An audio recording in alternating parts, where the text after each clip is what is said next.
Hello and welcome to Geek Warning, the tech-focused podcast from the member-supported publication Escape Collective. I'm Dave Rome. That's an intro. Hello, Ronan McLaughlin. You told me the intro was going to be good this week. I didn't say that.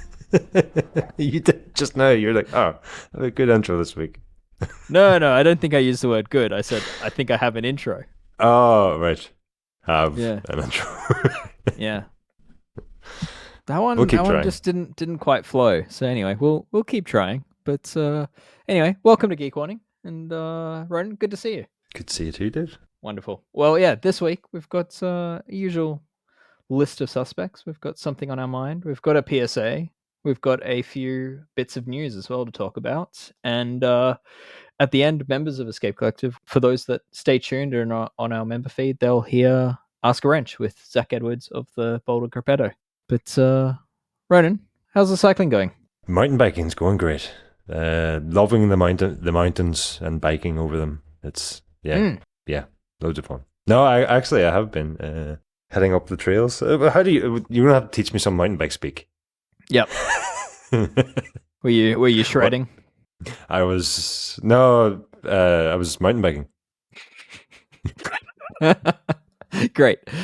How many rides have you had on this mountain bike since you were 32 inching? Since we last spoke, another 2. Okay, all right. There's a little forest trail about 10 minutes from here, so I've been driving down to that. Nice. Do the school drop off, head down there, shred for an hour, and then come home and very good. Yeah, work very good for an hour. Oh well. It's hopefully the trend continues and hopefully you continue to keep it upright. But it is this element of mountain biking. So where I live, you have to drive to mountain bike. That put me off mountain biking for so long. Fair. But I don't know. Can you just I know Kaylee can just roll out of his house and be on a trail. Is it the same for you? Or? It is. Yeah, I'm quite fortunate in that regard. It's definitely not the same for everyone in Sydney, but for me, I'm on the green side of things. And generally speaking, with Sydney, the closer you are to mountain bike trails, the more likely you have restaurants that close at 8 p.m. What does that mean? It means the better the mountain biking, the worse the nightlife. Oh, okay. Yeah. So, which I think probably applies to a lot of parts of the world. But anyway. Yeah, our mountain biking centers are just nowhere near any nightlife. There just are no restaurants. Yeah. So anyway. Joys of mountain bikes, but Ronan, I think let's get into what's on our mind. All right, well, yeah, the question came from a Gregory, and it was basically along the lines of how would we spec our own bike brand if we were to bring an entry-level road bike to market, and I thought that was kind of a fun question, so let's answer it. All right, Ronan, if you were building a entry-level road bike today, what are you wanting to see? I want to see my name up the down tube in huge letters that are far too big for the tube. And how would you pronounce that? Throwback.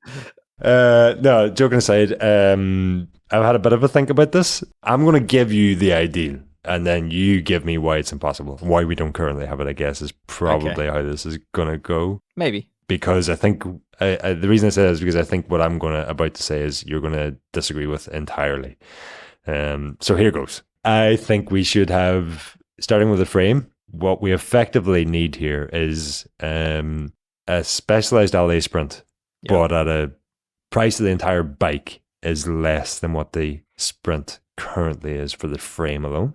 Okay. With that, and bear with me here, Dave, internal cable routing. Not so much because you need that on a race bike or because it will work perfectly or whatever, but because again, I want to have a bike that appeals to riders getting into racing. A bit off my tongue.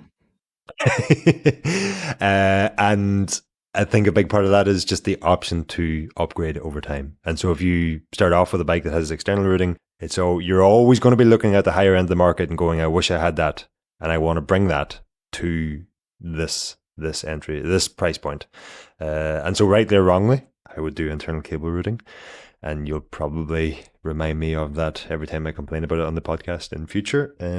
But so be it. And then the rest of it, I think, is pretty simple. Like the biggest hiccup here at the moment, and the thing that spurred this whole conversation, is just the geometry of bikes at most bikes that I'm aware of at this price point at the moment are sort of looking to cater to all riders rather than, and so they're not as aggressive as you might want on a race it's very bike. recreational. Yeah, and so I'm not saying we go long and low, but certainly more race oriented, both in the actual rider fit geometry, but then also in terms of the feeling around the steering geometry and wheelbase and that sort of thing. And I'm not looking to cater for 40 centimeter tires here, or 40 millimeter tires here, would probably cap it at 32 or something like that. We're not getting into very long wheelbases or chainstay lengths or whatever.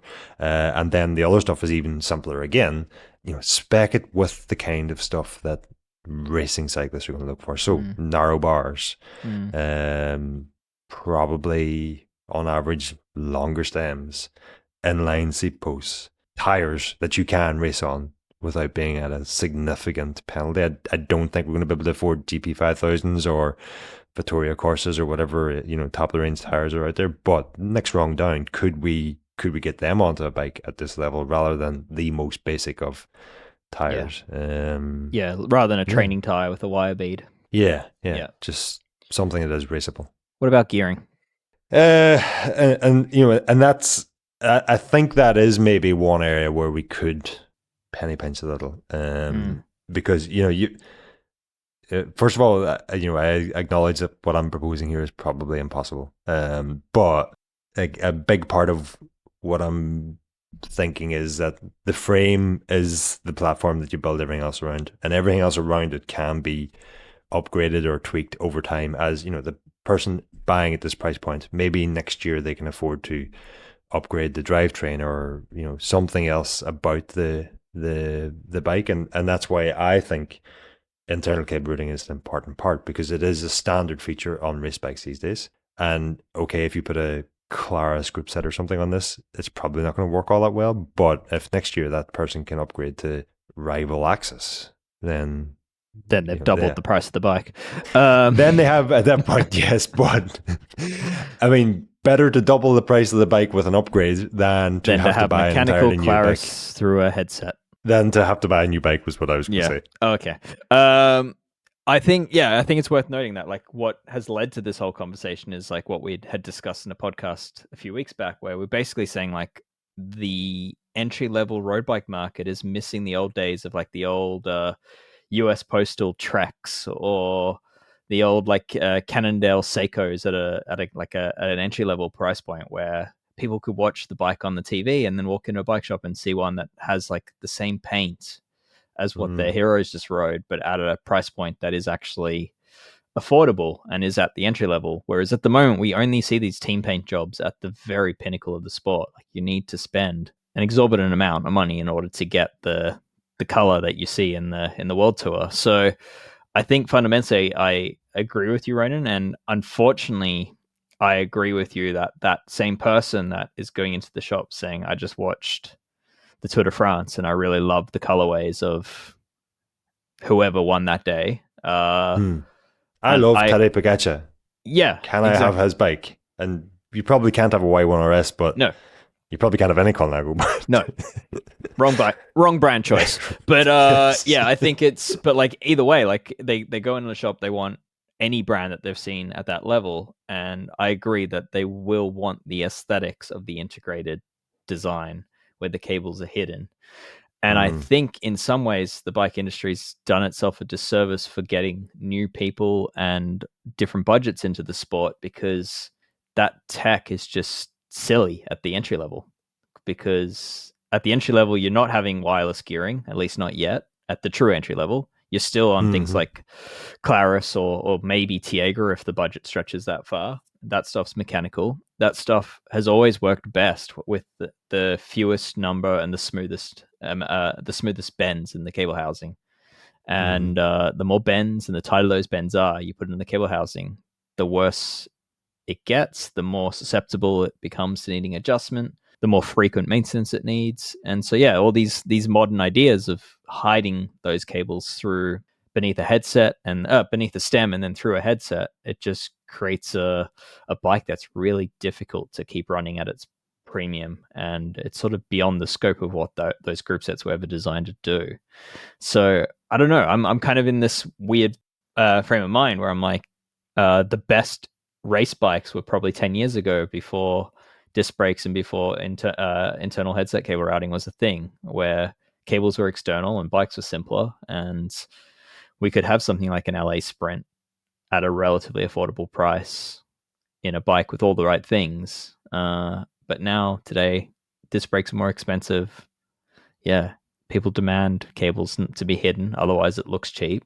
And yeah, I don't know. I'm just kind of left sitting here being like, has the industry created this problem where entry level bikes can no longer actually be created in a way that's desirable but also good?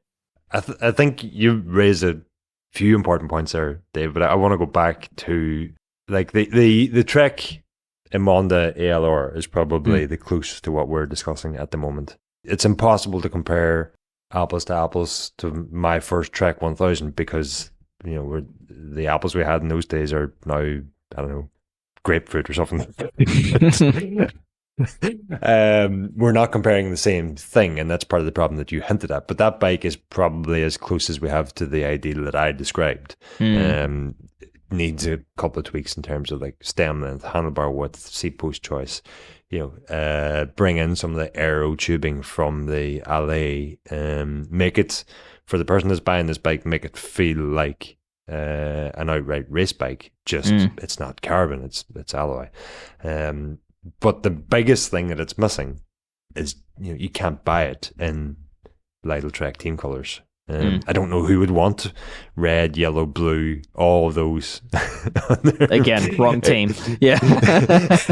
That, I'm sure some people love that colorway. It doesn't work for me personally. But that if I think back to how I got into the sport, it was like, I want Lance Armstrong's bike.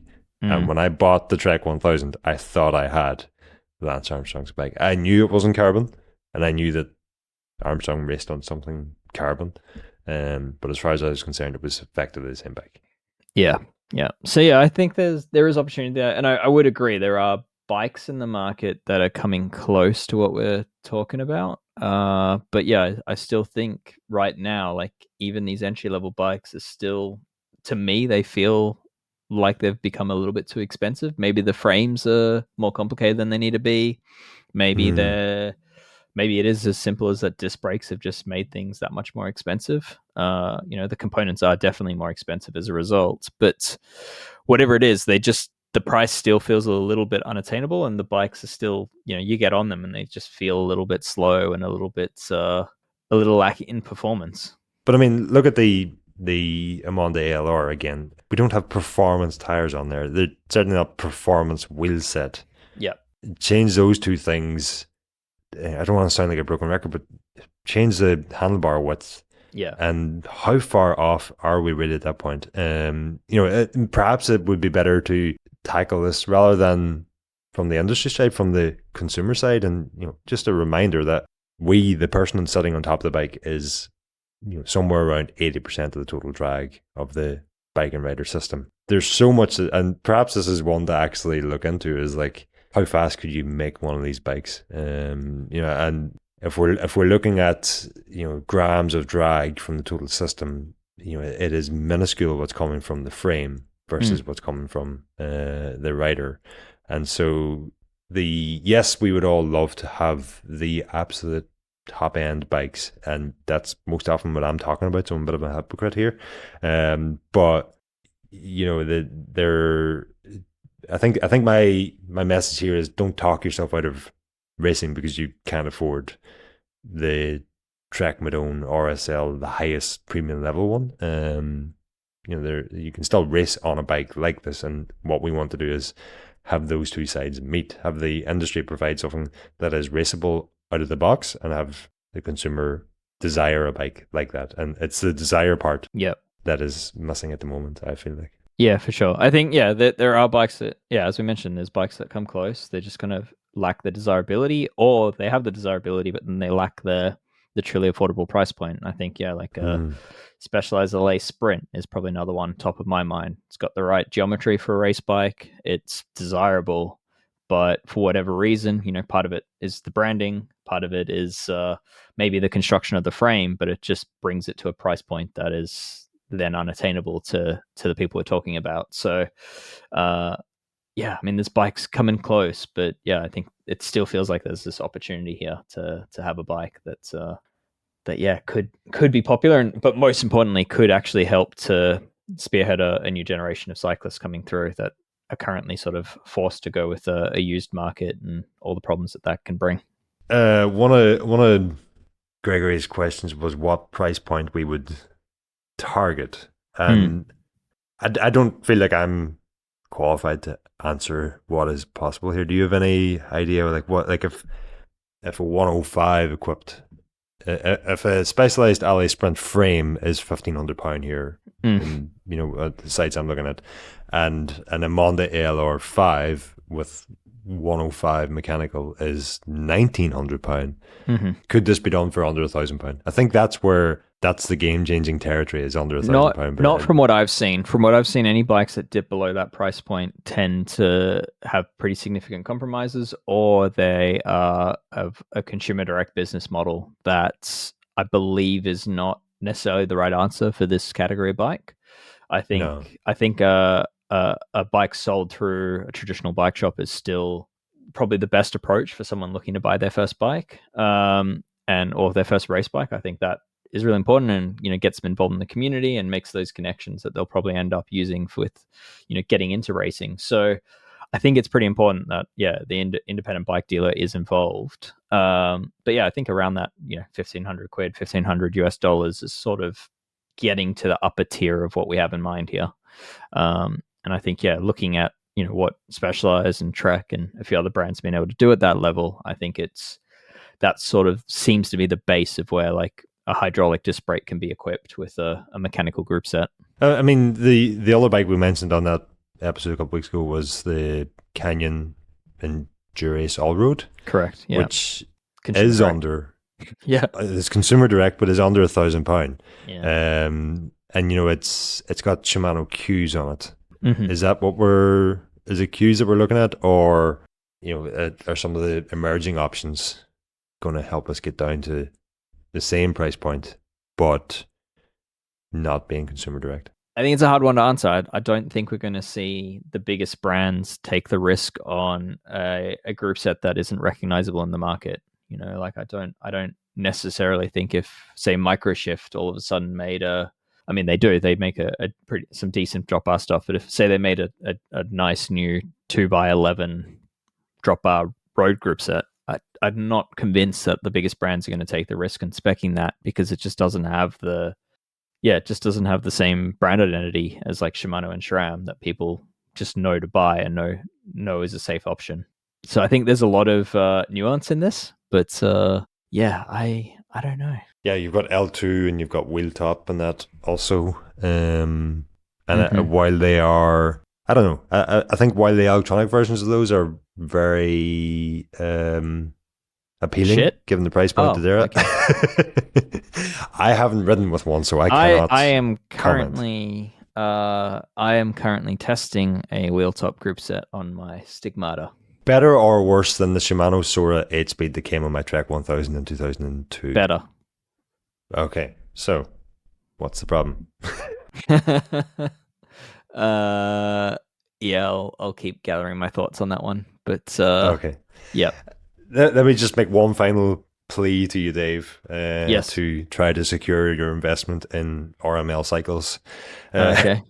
Everything at this price point at the moment is all about catering to the masses and leisure riding and recreational riding and tire clearance and all the stuff that you don't really care about if you want to go racing. And as road racing is dying, we need to inject a bit more road racing and injecting. Maybe not the right word to use, but we need to add a bit more appeal, a bit more passion to the space. And so I think getting hung up on group set choices and things that are secondary, and just making it identifiably a race bike is the priority here. And I think something like a lesser known group set from one of the emerging manufacturers could be the way to go. And maybe, dare I say, we go back to 30 mil deep alloy rims, something like that. That just, again, the material is sort of secondary here. It's what it looks like and the way it can be used that is most important. And so I kind of think of the UK time traveling scene as a bit of a, like, if I had a mood board going for this, there would be some element of that up there, and that you're often hacking your way to a better 10-mile time trial time. And this, I think, obviously you wouldn't be selling something that's hacked, but something that there's a few workarounds to get to the price point is fine, so long as it hits the target audience. Just to bring something up that you said there, you said road racing is dying. From what I've seen, like, spectatorship, viewership in road racing seems to be on the up, if I'm not mistaken. Like, interest in the Tour de France seems to be on the up again. At the same time, we keep hearing from industry brands that, like, there are segments of cycling that are really struggling, but like the high-end road market isn't one of them. And for me, I think there are signs of road very much being alive and well, but at the same time, it's become a rich man's sport. And I think that is fundamentally what we're talking about here, is that it's alive and well, but there's no easy entry point to people without money. And that's kind of what the industry has forgotten about, is that they need this gateway to get these, collegiate racers in the door, or even younger generation, or even just, early young business professionals that want to take up bike riding but aren't sure it's for them. Like, the current requirement to spend $4,000 whatever to get into racing, I think is just a bar that's too high, and they're just going to go do running, or they're going to go do some other sport. I think that's fundamentally what we're talking about here, is we just want more affordable race bikes like they used to be. And I think only a portion of that is performance based. The larger proportion of it is like feeling like you fit in, and I think that's one of the biggest problems cycling in general faces at the moment, is like, unless you're on some brand name, unless you're riding expensive kit, unless you look like you fit in, you don't feel like you fit in. And I don't know how we tackle that. That's a much broader topic, but RML bikes with internal cable routing will have you feeling like you fit in. Yeah. Don't agree with that last part, but let's move on.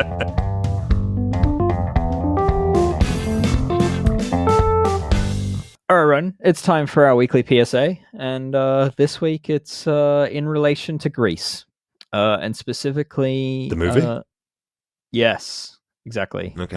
John Travolta wants you to grease your pivots and axles. Is this mountain biking speak? Kind of. I'd say it actually does mostly apply, or it applies more to mountain bikes, because on suspension forks, a lot of suspension forks have like magnesium lowers, and they can oxidize quite badly with the interface of like an aluminium axle, and you can get quite significant corrosion with that mismatch of materials. So greasing the through axles on such a thing, really important. That reminder just popped into my head as of yesterday from Greg at Butter Suspension in the US, a suspension service place, who was pointing that out about the very common corrosion you get on mountain bike suspension forks.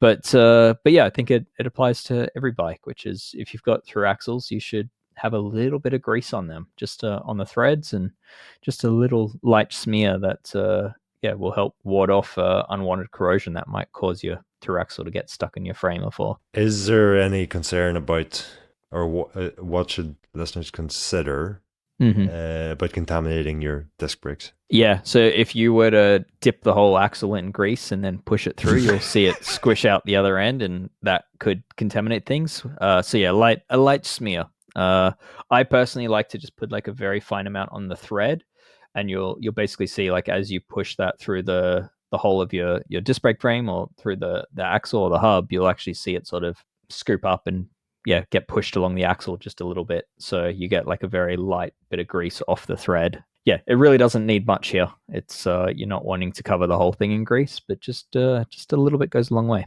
Could solve a mystery creak or two as well, couldn't it? Possibly, yeah. It could, at the very least, it'll help create a tighter interface with your axle, because your through axle is a bolt, so having grease will make the clamping force more effective for a given torque. So more reasons to do it, but the main one's to ward off corrosion. And on that note, it's the same thing applies to if you've got a full suspension mountain bike. Most mountain bikes, the rear end of them, where you've got like the rear end pivoting and moving a rear shock, you'll actually find that those pivots often have like axles running through them, and those axles will often be aluminium running on a steel bearing race, and they too can get pretty severely corroded. So once in a while, it's worth considering. Probably annually, I'd recommend like trying to take them out, clean up everything, check that the bearings are moving smoothly, and grease up those axles and put them back together with Loctite on the bolts. So I think that's one of the more neglected areas of mountain bikes, and can become quite annoying if the bearing starts giving up and it comes time to service and it's all frozen up and corroded. How big a job is it?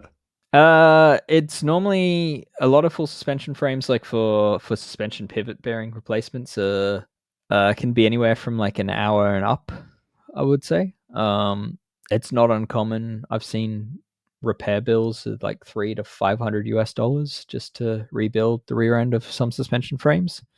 It can be a pretty intricate job as far as replacing bearings go, but it becomes a hell of a lot harder if the axle that keeps those things in place are completely corroded and hard to get out, because you end up basically needing to damage them or ruin them in order to get them out, and then the actual replacement hardware is quite expensive. So a little bit of preventative maintenance goes a long way with those things. Yeah. You are also talking about the kind of price like an RML Cycles frame might be at, so you know. Yep. Future avenue. But yeah, anyway, grease your axles, and don't forget that your mountain bike full suspension has similar axles, most likely holding the pivots together. So don't forget about them. All right, let's head on over to the tech news corner. We've got a few little bits and pieces. Top of the list, Cervelo's new R5. This was seen at the top of the podium for Tour de France Femmes with Pauline Ferrand Prevot. And yeah, it's won that race. It's Cervelo's lightweight all-rounder race bike, and the big story here is that it's now lighter. It wasn't heavy to begin with, but yeah, impressively, Cervelo's taken a bunch of weight out of it. Yeah, they've saved about 100 grams out of the frame and fork, but then they've also saved a significant amount out of the cockpit with like a new one-piece cockpit. So all up, they're claiming about 320 grams weight saved with just the Cervelo branded components throughout the bike. And they've got complete builds that are about 6 kilograms without pedals. So yeah, I mean, it's light. Beyond that, not a heap has changed. The fit geometry now matches that of the S5. But yeah, otherwise, like tire clearance sits still at about 34 millimeters max. Otherwise, there's one big change in my opinion. They dropped that little lip behind the fork crown, which I don't know, just never looked right to me. Interesting. You and I spot very different things. Yeah. I was just gonna say, like for me, what stands out most is just how normal this bike looks. Like it does look like a race bike from a decade ago, which I think's kind of cool. Like it's not drop seat stays. I think it's quite an elegant looking bike. Yeah, I don't know. Like the dropping that little lip helps, but I'm not saying it's right, wrong, or indifferent, but it still looks sort of. I think for elegance, it needs to have like a similar shaping throughout, and you've got such thin seat stays. I'm just not sure you can ever achieve that. I mean, I think it's what Cervelo have done is obviously lowering the weight and overall performance as a priority, and this is what they've come up with. But yeah, I don't know. I wouldn't use the word elegant just because when you say elegant, I think of something more balanced throughout, whereas this is Interesting. not that in my eye. Am I making sense? Yeah. Maybe traditional is the word I was looking for rather than elegant, but it does have a more traditional double triangle kind of silhouette, which I think is something it almost stands out these days. So Yeah, and I mean, what was it, 2021 tour when Stephen Croiswick crashed and finished the stage on a frame with a yep. missing seat stay? Mm-hmm. And a lot of brands will tell you, look, the seat stays, we only need them because the UCI says we have to have them. So it kind of makes sense if they're only there to tick a box and make them as small as the rules allow you to do so. But there is also just like, having them attach at the junction with the top tube. Yeah, it does. Traditional is probably what we're looking for. Yeah. Anyway, one for the weight weenies out there. There's another option in the market. All right, Ron. Next on the list for our tech corner is there's a jacket, but not just any jacket. What is this thing? Castelli have a new jacket. Oh. It's do you know the Perfetto Ross 2 jacket that they've had for a while? It kind of started out as the long sleeve Gabba, and then they changed it to call it the Perfetto, and then they updated it a few years ago.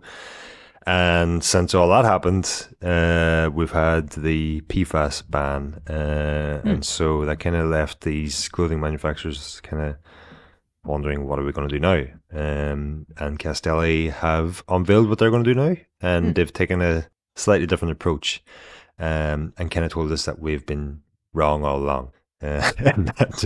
For years, while the PFAS was available, we were all targeting like super high waterproof ratings. And actually, that's not what we need. What do we need? Because we don't really ride, according to Castelli, we don't really ride in the rain anymore because we've got Zwift and changing climates and all these things. And what we need is something that is more breathable so that you can be comfortable while you're riding. Because the alternative without PFAS is that if you try to retain waterproofness, you end up with that sort of boil in the bag type jacket where, as I've always said, if you want proper waterproofness, you'll soak from the inside out, because you'll just sweat so much in it because there's so little breathability. And so they've brought out this new Perfetto Ross. The Ross part stands for rain or shine, 3. And it's got a new membrane fabric developed with Polartec, and they're calling it Aircore. Long story short, they set out to create something that was more breathable. And then as they sort of explained to me, sort of by happy accident, it's still waterproof enough, is what they're saying. Have you been able to test that theory? I have actually. And so the reason I haven't got a proper review in this jacket yet is because I haven't been able to test it in the cooler conditions it's designed for. But I have been able to test it plenty in wet conditions, and it is, to be fair, surprisingly waterproof. It is probably perfectly fine for a day of passing showers. And what I noticed was, like, on a day like that, it dries so incredibly quickly. It is really impressive, actually, how quickly this thing dries.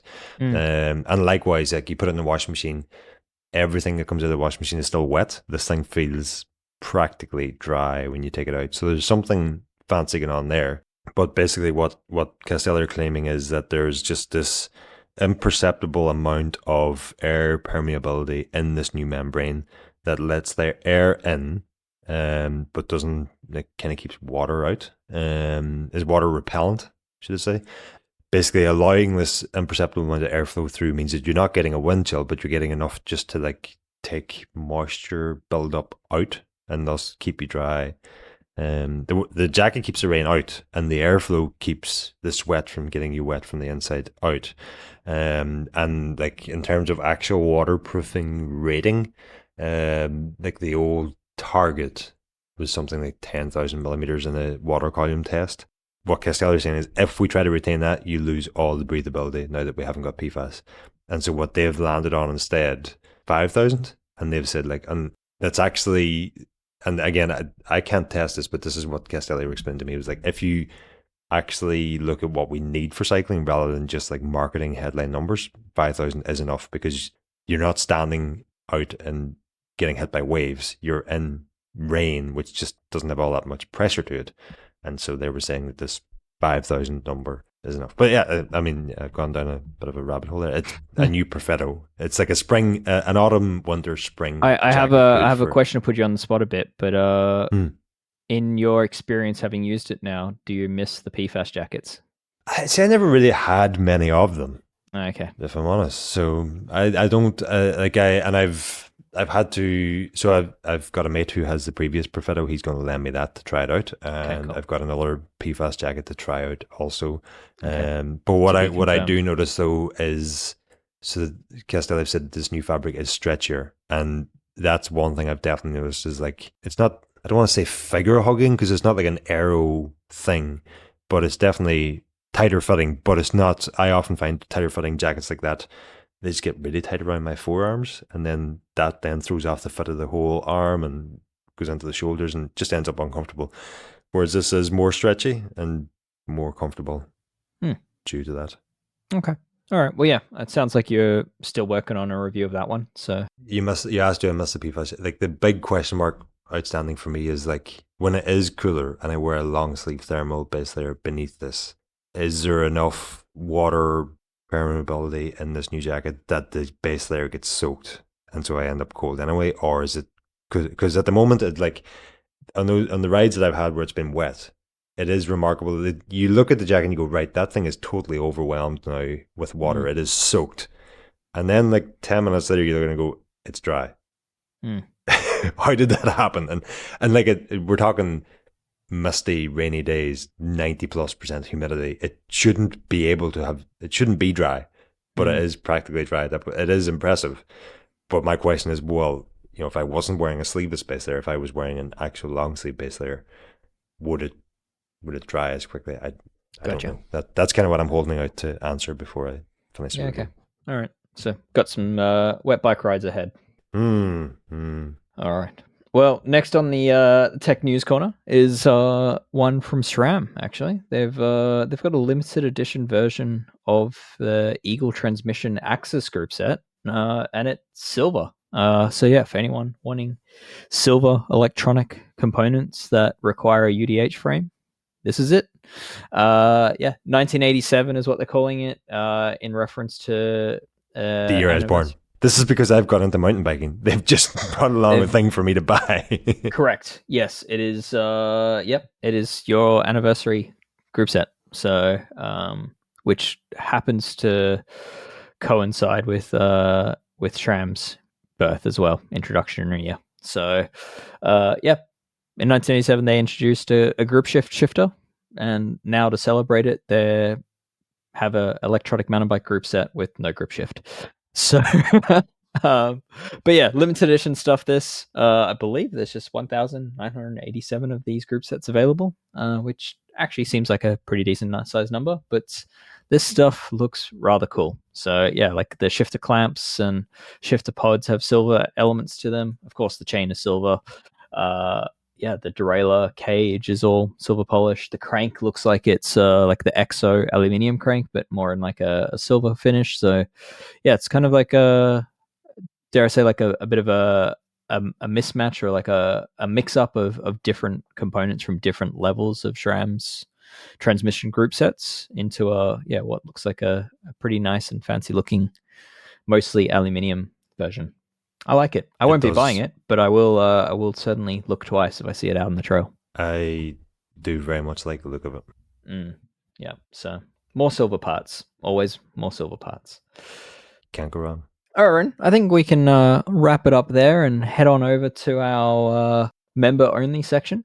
So, yeah, for those that aren't already, the members only podcast feed gains you access to the full version of this episode and all the other member only episodes that we publish, including your weekly performance process. Aaron, Hmm. what's the very latest episode there? The very latest episode was last week. That was closer look at if we as cyclists should be using creatine and if it helps us for on the bike performance, and if there's anything to be taken from claims about its somewhat miraculous possibilities in terms of general health. Also, we look into all that with Dr. Alan McCubbin, who's a Escape Collective regular at this point, and yeah, just trying to separate out some of the Instagram hype from what the actual science is. And by the time you're listening to this week's episode will be out, and that is with Tom Epton, who is a former international triathlete, and he joins the podcast to discuss why it depends when it comes to aero. So sort of looking at some of the reasons why the answer we most often hear when it comes to aerodynamics is it depends. We break down a lot of that. Interesting. Okay, I'll be tuning in. But yeah, for those that are on the member feed, then you're about to hear some questions answered by myself and Zach Edwards of the Boulder Crepetto.